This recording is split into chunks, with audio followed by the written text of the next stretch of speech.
The Queen said her ever-growing family had been keeping her rushed off her feet with numerous high-profile weddings, births and announcements. The royal reflected on the family's highlights during her broadcast, which include the weddings of her grandchildren Prince Harry and Meghan Markle and Princess Eugenie and Jack Brooksbank. The busy year also includes the birth of Prince William and Kate's third child Prince Louis in April, as well as another great-grandchild with the birth of Zara and Mike Dindal's second child Lena in June. Plus the Duke and Duchess of Sussex also announced they are expecting their first child. And the Queen's eldest son Prince Charles also celebrated his 70th birthday with a glittering party. Speaking in Buckingham Palace's White Drawing Room surrounded by photographs of her happy family during the milestone events, the Queen thanks the armed forces for their dedication and hard work, particularly those stationed overseas for Christmas. She added, "Closer to home, it's been a busy year for my family, with 2 weddings and 2 babies and another child expected soon. It helps to keep a grandmother well occupied." Read more. Queen attends Christmas morning church service in Sandringham without Prince Philip. She added, "We have had other celebrations too, including the 70th birthday of the Prince of Wales." She also described the importance of having loved ones around her, "Through the many changes I have seen over the years, faith, family and friendship have been not only a constant for me but a source of personal comfort and reassurance."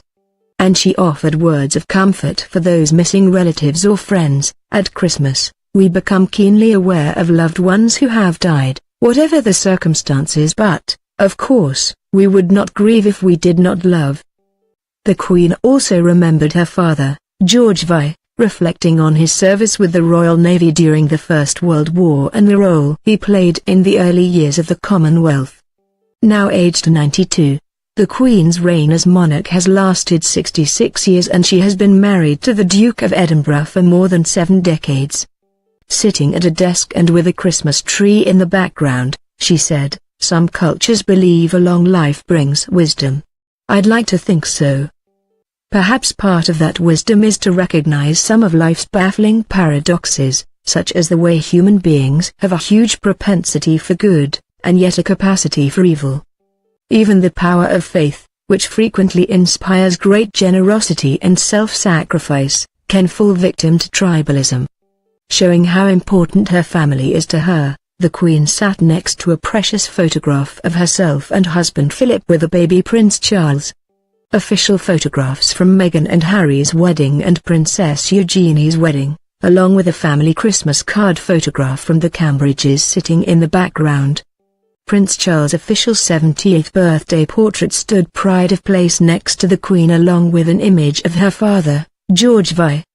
The Queen hosted the Commonwealth Heads of Government meeting in London in April and she noted that 8 states attended the first such gathering in 1948 and were welcomed by her father. She added that today the Commonwealth consists of 53 member countries with a combined population of 24 billion.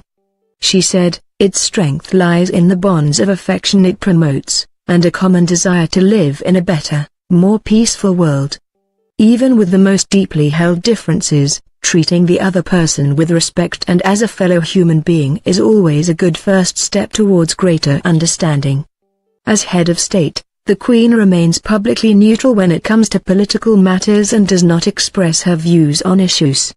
But some commentators may interpret her words about respecting others who hold opposing views as a veiled reference to the toxic mood of the public debate around Britain leaving the EU.